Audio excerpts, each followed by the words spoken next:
আমি আজকে খুব খুশি জানেন কেন? কারণ আমার শ্বশুরমশাই আজকে মাংস আনছে। আজকে আমরা মাংস খাবো, মাংস রান্ধুম। এই যে মাংস-টাংস সব ধুয়ে নিছি, ধুয়ে রেডি করে নিছি। এখন এর মধ্যে কি, কি দেওয়া লাগবো দেখে নেন। এই যে আলু কাটা আছে, সব পিঁয়াজ, রসুন হাবিজাবি কাটা আছে। তার মধ্যে কি, কি আছে একটু কইয়া দেওয়া লাগবো না? তো কইয়া দিই।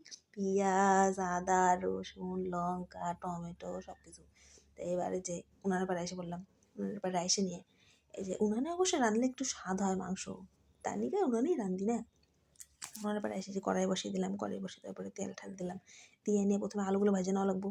আলুগুলো না ভাজলে কিন্তু আলুগুলো স্বাদ লাগে না, তাই না? মাংসতে এক টুকরা মাংস হোক তাতে কোনো অসুবিধা নাই, কিন্তু তার সাথে যেন 2 টুকরা আলু করে। কারণ হলো আলুর স্বাদ অন্যরকম, তাই না?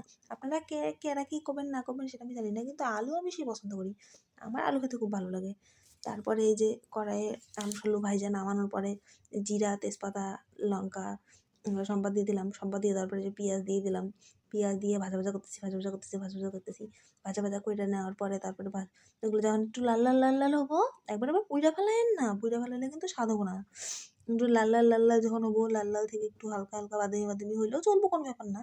তারপরে এই যে মশলা করছি, এই যে আদা, রসুন, লঙ্কা যেগুলো দেখাইলাম, তার মধ্যে একটু জিরা দিছি। জিরা টিরা সব কিছু দিয়ে, হ্যাঁ, তার মধ্যে একটু ধনিয়ার গুঁড়া দিছি। দিয়ে নিয়ে তারপরে এই যে দিলাম সাইডে। তারপরে ভালো করে কিন্তু মশলা কষানো লাগবো। মশলা কষাইতে কষাইতেছে, দেখেন কি সুন্দর মশলার থেকে তেল ছাড়া পর্যন্ত কিন্তু কষাইতেই লাগবো। তারপরে কষাইতে কষাইতে কষাইতে কষাইতে কষাইতে কষাইতে কষাইতে কষাইতে এই যে তারপরে টমেটো দিছি। টমেটোটা দেওয়ার পরে আবার দেখানো হয়নি, ওটা কিছু মনে করেন না, দেখে একটু বুঝে নিয়ে যে আমি টমেটো দিছি। তারপরে নাড়াচাড়ি করতে করতে করতে করতে করতে করতে তেল ছাড়া পর্যন্ত নাড়ানাড়ি করাই লাগবো। তারপরে এই যে কি সুন্দর তেল ছাড়ছে, তাই না? দেখেন, বাহ, সেই সেই কালারটা যা আসছে না, সেই সেই। এখন আমি এই তেল ছাড়া পর্যন্ত অপেক্ষা করলাম। এখন তো আর অপেক্ষা করা যাবে না, মশলা যাবো পুইরা। তাড়াতাড়ি তাড়াতাড়ি এখন আমার মাংস দিয়ে দেওয়া লাগবো। এবার এই মাংসগুলো এই কষানি মশলার মধ্যে দিয়ে দিলাম। দিয়ে তারপরে এখন মাংসগুলো ভালো করে ভাজা ভাজা ভাজা ভাজা করা লাগবো। আস্তে আস্তে আস্তে আস্তে আপনারা দেখে মনে করতেছেন একটুখানি তেল দিয়ে কেমন করে রান্ধে, তাই না? না, একটুখানি তেল দিয়েও কিন্তু ভালো স্বাদের রান্না যায়। খালি বেশি বেশি তেল দিলে যে বেশি বেশি স্বাদ হবো সেটা কিন্তু ব্যাপার না। অবশ্য মাংসতে একটু বেশি তেল লাগে সেটা ঠিকই, কিন্তু কোনো ব্যাপার না। আজকে তেল তো কম আছে, তো অল্প তেল দিয়ে রান্ধি, কোনো ব্যাপার না। এই যে মাংস কষানো হয়ে যাওয়ার পরে একটু জল দিয়ে থালা দিয়ে ঢেকে দিছিলাম। থালাটা উঠাইলাম, উঠানোর পরে না মোটামুটি মাংসটা রান্না চলছে, চলুক। তারপরে আবার একটু কষাইতে লাগবো, ভালো করে কষাইতে। এর মাঝখানে এই যে একটা টুকরো আমি সরাই নিলাম। না না না না, এটা আবার কাউকে কওয়া লাগবো না কিসের জন্য সরাইলাম। আপনারা এটা বুঝেন না কিসের জন্য সরাইলাম। একটু টেস্ট টুস্ট করতে লাগে নাকি, সামনে মাংস রাঁধতেছি, একটু লবণ হলুদ টেস্ট করুন না, এটা কোনোদিন হয়? যাই হোক, এটা আবার কাউকে কওয়ার দরকার নেই, চুপিসারেই থাক না। আপনারা দেখছেন আর কাউকে কিন্তু কইেন না, হ্যাঁ। হইলো। তারপরে ভালো করে মশলাটা কষানোর পরে মাংস টাংস দিয়ে কষানি হইলো।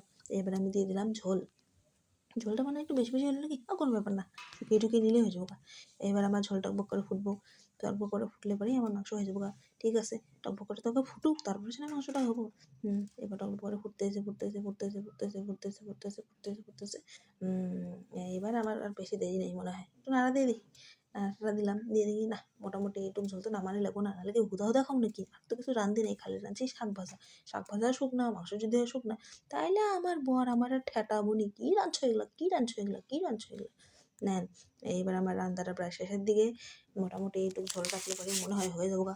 এবার একটু গরম মশলা বাড়ছি, গরম মশলাটা দিয়ে লাড়াপাড়া কইরা নিয়ে নামিয়ে ফেলাবো। দেখেন তো মাংস রান্নাটা কমপ্লিট হয়ে গেল, কি সুন্দর দেখতে।